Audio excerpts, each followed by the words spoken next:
Now, this woman needs no introduction, but I'm going to give it a go anyway. She's an award-winning journalist and author of 3 international bestsellers, No Logo, The Shock Doctrine, The Rise of Disaster Capitalism, and most recently, the book from which this gathering takes its name, This Changes Everything, Capitalism versus the Climate.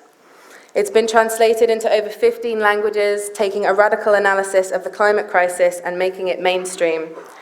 She's also a Puffin Foundation Writing Fellow at the Nation Institute and sits on the board of directors for the international climate campaign 350.org. She changed the way I saw the world when I was 15, and my grandma actually gave me a copy of The Shock Doctrine and told me that these were the kinds of voices that can help make change happen. And over recent years, she's certainly been vindicated. Naomi's proven to be a clear and courageous voice against injustice all over the world. It's a privilege to have her with us here today. Hopefully she's about to appear on Skype. Everyone, please give a big hand for Naomi Klein.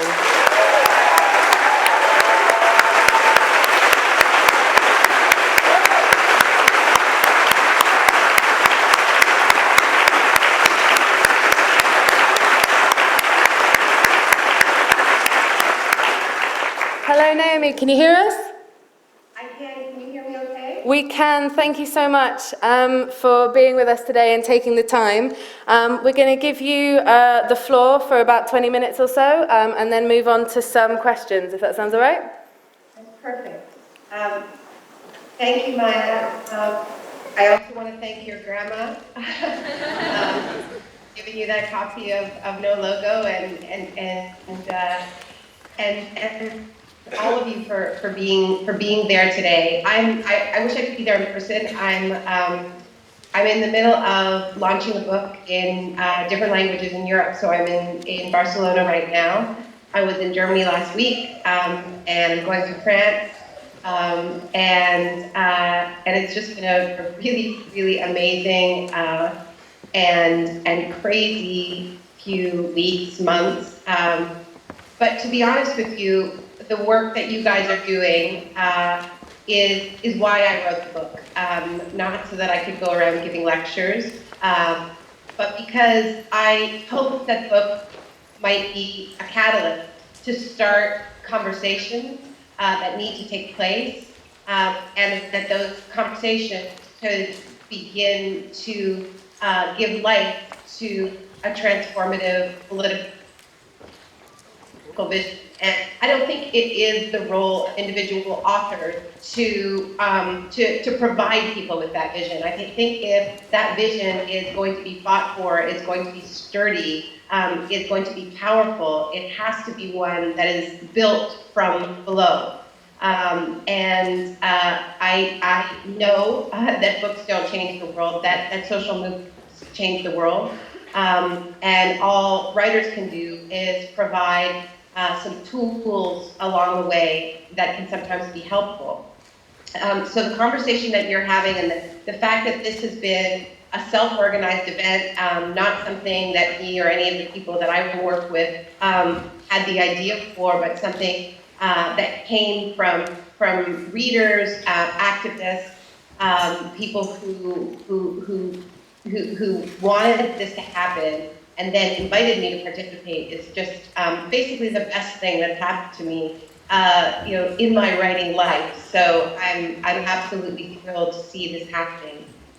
I was told not to assume that everybody at this gathering has read the book, or even knows the basics of the thesis. But I don't want to spend too much of my time here with you, laying out the thesis of the book, because I do think that you get the gist of it, which is no matter what we do, our world changes dramatically. We're facing radical change of some kind, one way or another. We are on the road towards radical, devastating, dangerous changes to our physical world. And we don't have to do anything to bring that on. We just have to keep being us. We have to keep barreling down the road we're on, which leads straight to catastrophic levels of warming. It isn't too late to get off that road, to grab the wheel of history and swerve. It is possible to lower our emissions in line with what climate scientists are telling us is compatible with much lower levels of warming.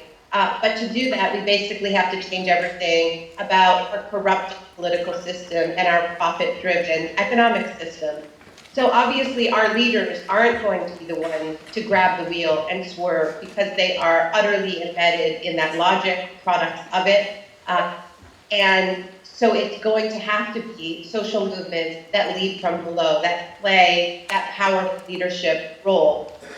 We have many precedents from history where social movements have declared crisis from below, provided that moral and political leadership. The problem we have is that we're in a race against time. We have to do it very quickly. We are not going to build the mass movement of the kind we need from scratch in the time we have left. So our only hope is really in a process of weaving together the movements that we already have, because luckily we have many sectors of our society that are already engaged in urgent issues of social, economic, and climate justice. The problem is we don't talk to each other enough. We're in our individual silos, and many really obvious connections fail to be made. And I've been struck again and again as I've been touring with this book at how, despite what we seem to understand intellectually, practically, climate change just constantly gets forgotten. When we're talking about austerity, when we're talking about privatization, there was when I launched the book in the Netherlands, for instance, there was a rail strike that made it difficult to get from Amsterdam to Brussels. And there was a lot of discussion of this among climate activists, mainly as an inconvenience. But the fact that workers were striking to protect their national rail system privatization and protect their job was not discussed as a climate issue. And of course, it is a climate issue, because if we're talking about transforming our infrastructure in order to lower emissions dramatically, we need to tap and enhance our public transit systems. In the UK, you know very well that privatized rail systems are not compatible either with the service levels that people need so they don't take short-haul flights, or with emission reduction goals, because your trains should be powered by renewable energy, and they are not for the most part. So that's just one example, but I've really been struck by this in Southern Europe, which has been hit so hard by austerity. I've heard again and again, not just from people on the right, but people on the left, that climate change is not an issue that people can care about when they're worried about putting food on the table, when they're worried about jobs. And there is still this idea that climate change is something we can care about when economic times are good, but when economic times are bad, it has to be sacrificed. So I think that in the UK, you're in a better position because I think that there's a lot more work that has been done over the years in making the connections between the need for jobs, the job crisis, and the climate imperative. You have the 1 million climate jobs campaign instance, and you also have a powerful movement fighting energy poverty that is connected with climate change already. There are, in most parts of the world, people aren't making those connections yet. So you're already starting from a more advanced position that I think has a potential for what you do in the next few days and what comes out of this process to provide a leadership position to the rest of Europe and also the rest of the world as we struggle ahead of the big Paris summit to build the kind of movement that can provide that leadership and vision from below and bring together the growing energy of the climate movement, the climate justice movement that is manifesting itself in so many exciting ways, like the bans on fracking that have been won in Scotland and Wales, New York State, the rapid spread of the fossil fuel divestment movement, including racking up significant victories in recent months. the events like the huge climate march in New York City in September, the fact that this really is becoming not just a mass movement, but a movement grounded in justice, and also the fact that anti-austerity forces are gaining ground across Europe. There is a new wave of anti-austerity, not just activism, but political engagement, right? I mean, I'm in Spain where Podemos, they may not win the next election, but there's certainly going to be an incredibly powerful showing for a political party that didn't exist 15 months ago. And this is just incredible, right? And of course, you have the rise of Syriza in Greece under tremendous pressure. And obviously, there's really a determination to make an example of Syriza and Greece to send a message to the rest of Southern Europe.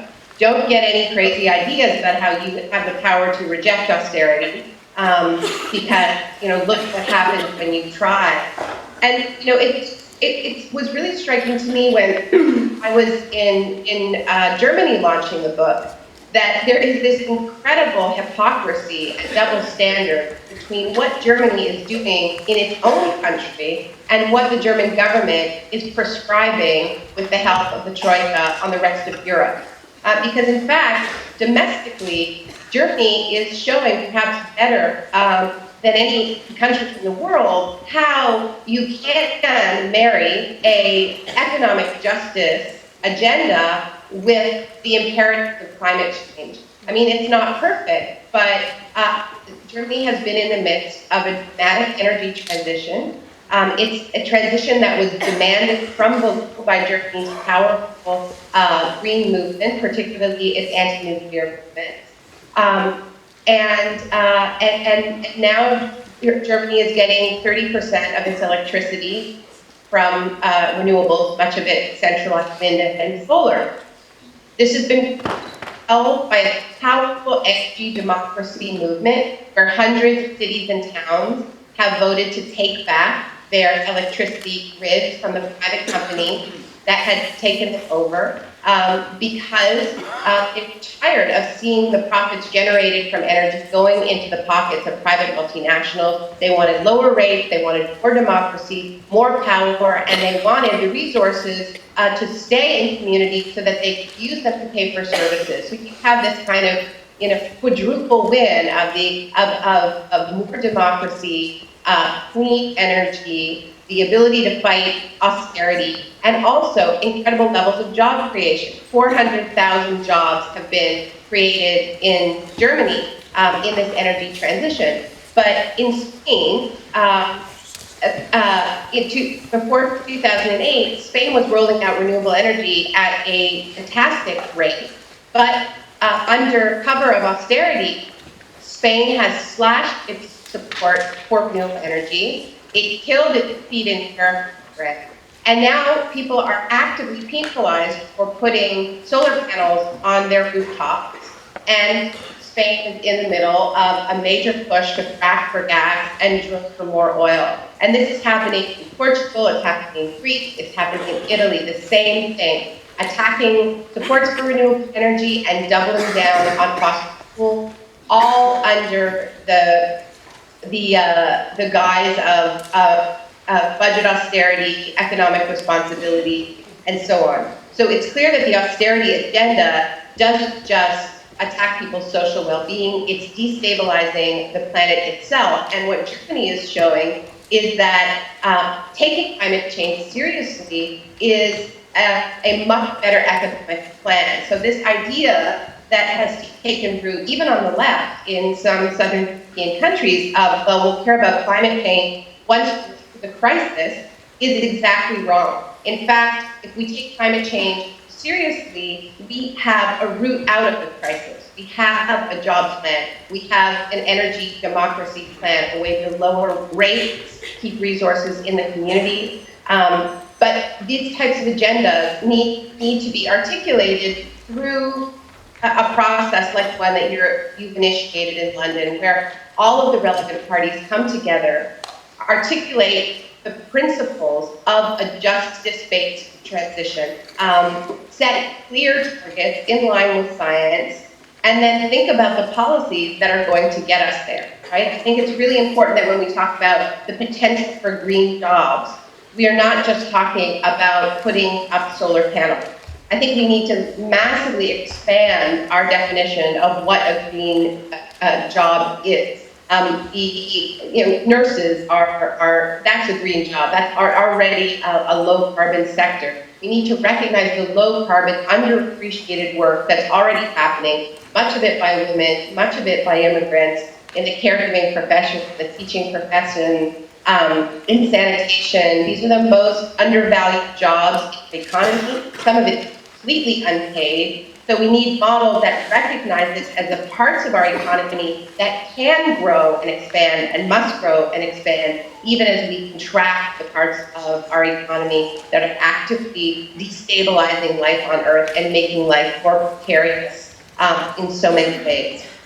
So that's the agenda. This is, I think, the excitement of the moment we're in as we think ahead to the conference in Paris. I think it's really critical that we not have a replay of the Copenhagen narrative, where we put way too much hope on this idea that our leaders were going to suddenly see the light and get a deal that was adequate and in line with what climate scientists are telling us we need. We know already from the targets that the EU has put on the table, what the US has on the table, what China has on the table, that the kind of deal that is possible in Paris will be a deal taking us 4 degrees warming, not 2 degrees, let alone 1.5.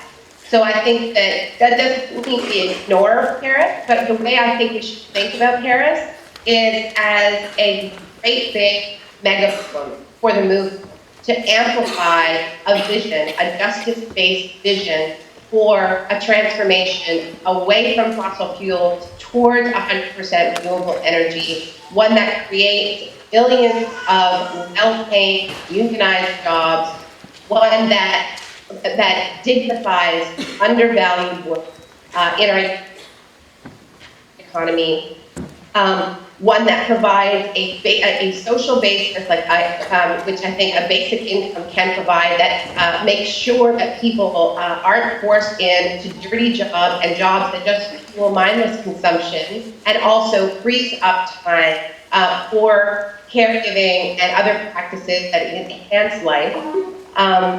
And tangibly improve basic services like public transit. I think we need bold demands like 100% free public transit. These sorts of demands that really get people excited, that are very, very bold.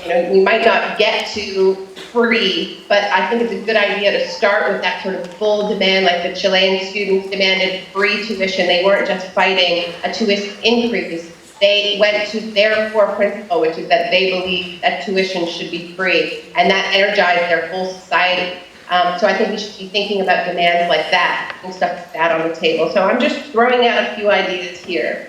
But I think that's the huge potential of Paris, that we have this moment where the climate movement is much more rooted, much more radical, getting bigger all the time.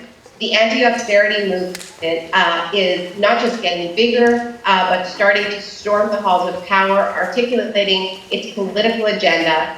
The biggest problem we have is that we're not talking to each other nearly enough. You're having 2 conversations that should be 1, 3, 4 conversations that should be 1 organic conversation of the deep shift in values that we need in our society, a new story of civilization that brings us together rather than apart in the face of crisis. I've said this before, but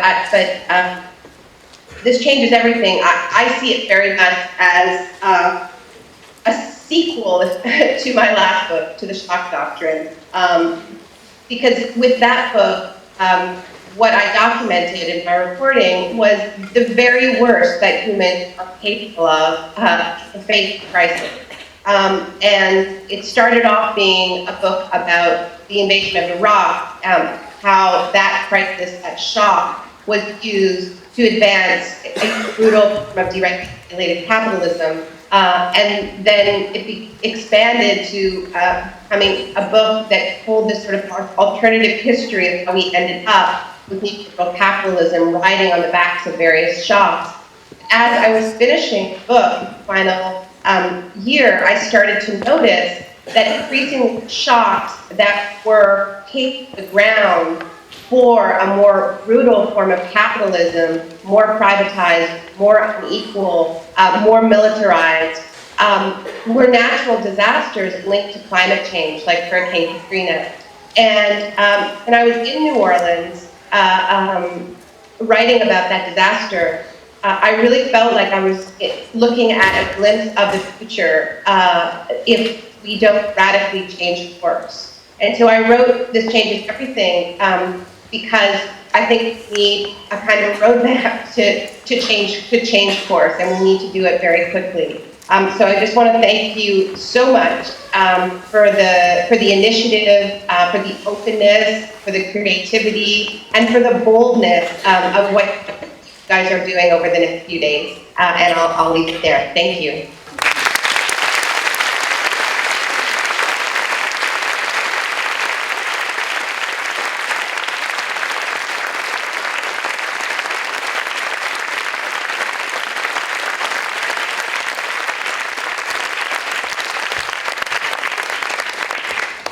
Thank you so much for that, Naomi. I know we've got to let you go in the not too distant future, but just a few questions first. We're going to have some stewards coming round with paper and pens. If you're bursting to ask a question, pop your hand up. Obviously, we're not going to be able to get to everyone. I want to start with the three most popular questions. We ran a social media poll recently asking what people would have most liked to ask you.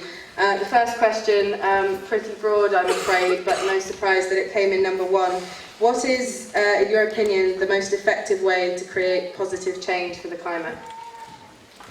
So I think, in this moment in Europe, in particular, the most effective way is to link the responses to climate change that we need very, very clearly to the pressing need for jobs, particularly for young people, to the need to fight corruption in the political process, because of course there's an intimate connection between how corrupted our political systems are and the revolving door between the energy companies and our politicians, and the fact that we keep getting such lousy policies.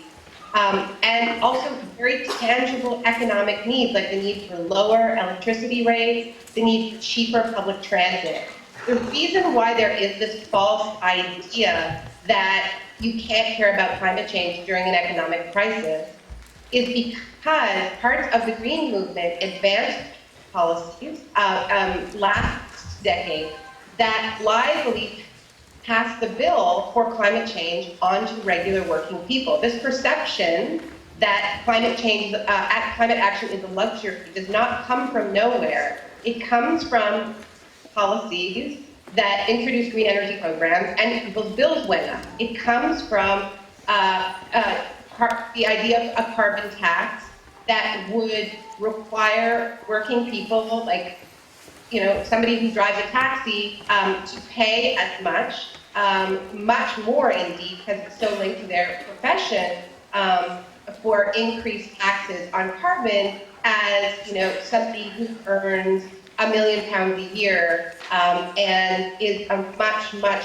higher luxury consumer of carbon. So there was not a justice-based principle, an equity principle, a polluter pays principle baked into how we responded to climate change in the past. So people started to feel that they were getting stiff with the bill for this crisis that was largely created by wealthy interests, big corporations, and rich people, and they were absolutely right. And when the economic crisis hit, and those same people got stiff with the bill for the bank bailouts, they were in no kind of mood to also be stiff with the bill to bail out the fossil fuel companies. So as we advance policies, we need to be extremely aware that this perception of climate action as bourgeois luxury comes from very real places, and we need to undo that damage by presenting a vision for climate action that directly addresses inequality.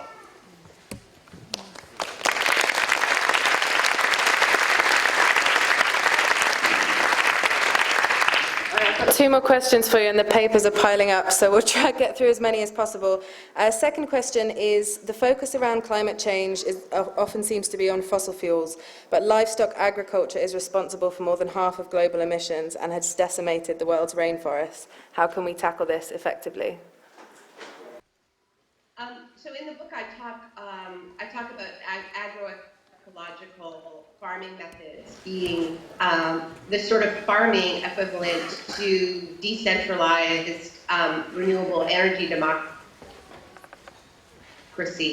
in the sense of multiple crises, a crisis of land concentration, the fact that there is a pressing need for land distribution, redistribution, and you're drawing on farming traditions that have known for thousands of years how to protect soil fertility, keep carbon in the soil, and be a climate solution, even if that wasn't the way they thought of themselves previously. So there's been a lot of studies, very high-level UN studies, comparing industrial agriculture, large-scale or organic, industrial-scale organic agriculture, and agroecology, which is different from organic agriculture because agroecology looks different everywhere, but we're talking not about monocrops, but polycrops and so on.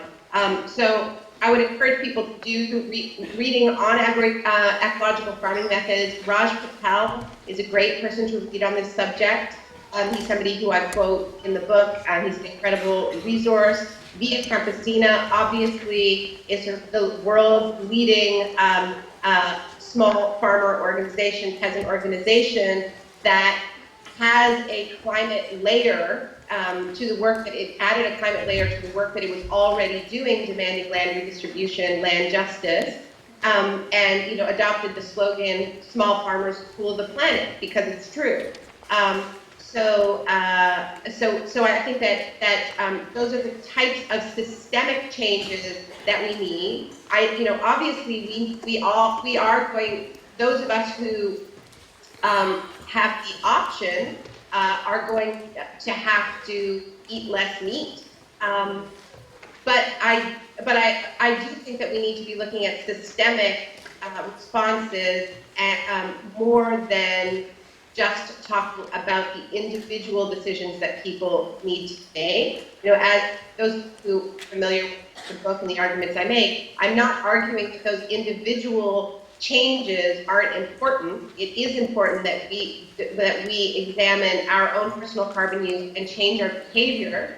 But we also have to be honest that those individual actions are not going to add up to the level of emission reduction that we need. We need to be looking at large-scale policies that make good decisions easier for a whole lot of people.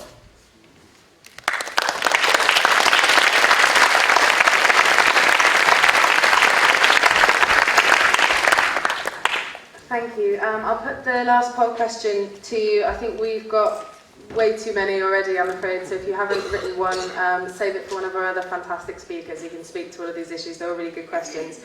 So our last poll question, Naomi, you've taken a radical vision and really made it mainstream with This Changes Everything. With the media so distorted by corporate power, how can we as a wider movement hope to do the same?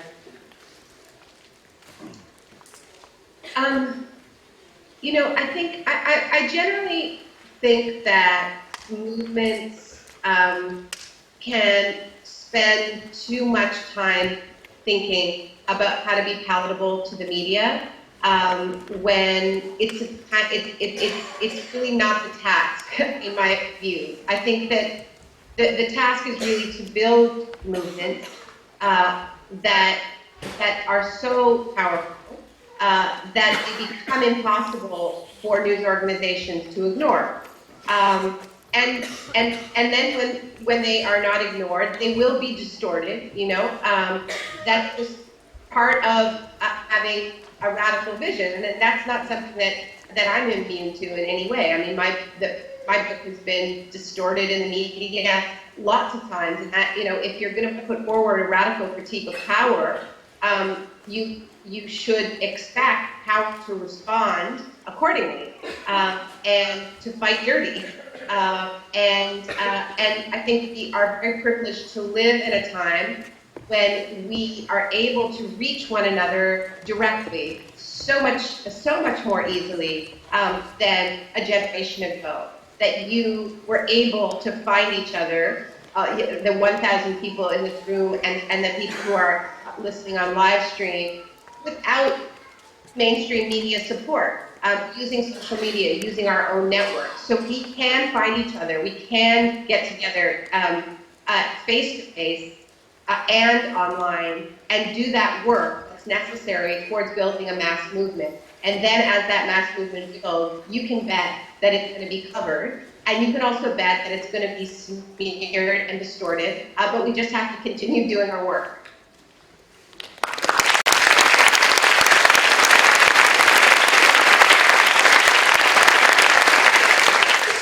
Okay, I know we've only got about 5 minutes left, but first question from the audience. George Marshall, in his new book, Don't Even Think About It, argues against using enemy names, I think that says, basically employing a rhetoric of kind of us versus them, and instead that we should always emphasize a common cause for the entirety of humanity. How would you respond? So, look, I have a lot of respect for George Marshall, and I quote him in the book because I think he has really, really useful analysis that helps us understand, in part, why people have tuned out from climate change, because there was this really strong dissonance between the problem that was being diagnosed, which was clearly huge, and the types of solutions that a lot of green groups were advancing. So it was like, the world is ending, change your light bulb. And people were just like, what? That doesn't really make sense. Like, if we're facing a crisis that is existential for humanity, wouldn't we be asked to do like a little bit more than change our light bulb? Like, wouldn't we be asked to actually change our lives and how our societies function? And so I think George's work on that has been really, really important. But I believe that this discourse within the environmental movement that has kind of erased differences in power and interest, right? That we don't all want change to an equal degree, and there are powerful interests in our society that actively don't want change. Erasing that fact, I don't think has helped. And I think that the fact that the fossil fuel divestment movement has spread as quickly as it has on university campuses and in faith organizations and city level is because finally we're admitting that this is actually a battle. And we are up against another side. We are up against fossil fuel companies that have 5 times more carbon in their proven reserves than can be earned and still give us a good shot at 2 degrees, hitting that 2 degrees target. They fight like hell to protect those trillions of dollars, and they fight really dirty. So I do find that I have to use us and them language. That's not to say that the CEOs of these companies are evil, that they don't care about their grandkids. We're talking about structures of power. These fossil fuel companies have structures where they are legally responsible to their shareholders. They have business models that force them to have as much carbon in their reserves as they have in production. So it would be basically illegal for them to take climate change seriously unless they fundamentally change their business model. So I think erasing the fact that this is a war, one side knows it and the other side wants us all to pan, I'm sorry, that doesn't work for me. And what I'm arguing also is that there is an ideology that is associated with the right side of the political spectrum that holds that all we are self-interested, greed-gratifying individuals, that there is something wrong fundamentally with collective action, that there is no such thing as society, that the market is always right. These are the fundamental beliefs at the heart of the ideological project that has triumphed over the past 40 years. And we cannot erase that, because those facts are precisely why we have failed to address the climate crisis. Those ideas, that worldview, has been what has stood in the way of the most basic responses that we needed in the face of the climate crisis. We were privatizing our assets when we should have been holding on to them and transforming them. We were creating market-based solutions when we should have been regulating and penalizing producers. We were acting as individual consumers when we should have been acting collectively. There is an ideological project, and our task as a transformative movement is to directly challenge those values, show how they are incompatible with life on Earth, and change the values of the culture. That's what the right did. They set out to change the values of the culture, and we can't be afraid to say we want to do that too. So I do respect George, but I feel absolutely passionately that we cannot shy away from the fact that we need a battle of ideas, a battle of values.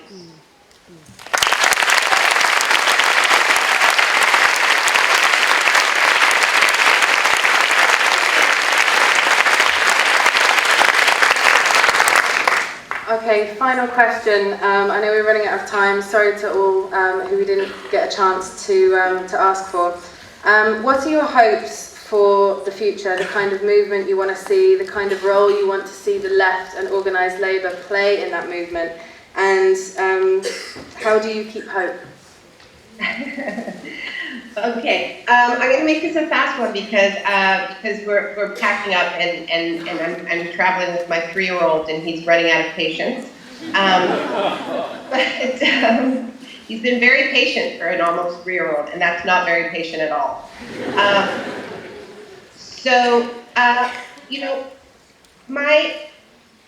My hope is that we recognize the depth of the challenge that climate change poses to us.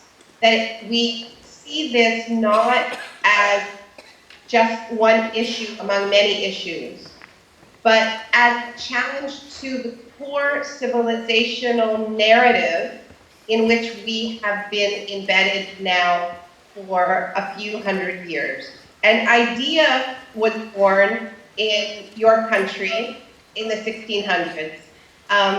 And it was a dangerous idea. The idea was that Earth was not a living, life-giving force that humans needed to be humble in front of, but that it was a machine that could be fully understood and fully dominated through the super intellect of man. And that was just an idea for a while, but when the industrial use of coal was born, also in your country, when the Watts steam engine was invented, it allowed that idea, a very dangerous idea, that we could transcend nature and dominate it completely, that where we live didn't matter, that everywhere was the same as everywhere else, that we were in charge of the world. That coal, the industrial use of coal, allowed that idea to seem to turn into a reality. You no longer had to think about when the wind blew to sail your ships. You could sail your ships whenever you wanted. You no longer had to think about where there was rushing water when you wanted to build a factory. You could build your factory anywhere, thanks to the magic of coal. And for a long time, it really did seem that human beings had liberated themselves from the natural world and were occupying this godlike status, that we were the boss. And that's why I see climate change as not just an issue like on a list of issues, but really as a profound spiritual crisis. Because it turns out that there is no one-way relationship with nature. There is no power to absolutely dominate the natural world, because all the while that were occupying this position of dominance, we were burning carbon that was accumulating into the atmosphere, not going anywhere. And now comes the response, because all action has a reaction. And the reaction to those accumulated hundreds of years of emission is climate change. And it is telling us that we are not the boss, that we are guests here, and we're here so long as we behave. And so this is a profound message, really, about intersection, about living in community with one another and in the natural world. So, I think that this message is really giving us a very large clue about the value shift that we need away from the values of a dominance-based worldview towards an interconnection-based worldview, towards a worldview based on relationship, away from extraction and towards regeneration. So I challenge you to dig deep over the next few days when we think about what this values shift means and what we can learn from climate change. Not just how we can use climate change, but what we can learn from it, how it can change us. Because I think that there are some very positive ways that we can change in the face of this crisis. And what gives me hope is just that I see movement everywhere. I see courage, everywhere I go. And I have to say that what you're doing here over the next few days gives me hope than just about anything else. So thank you so much.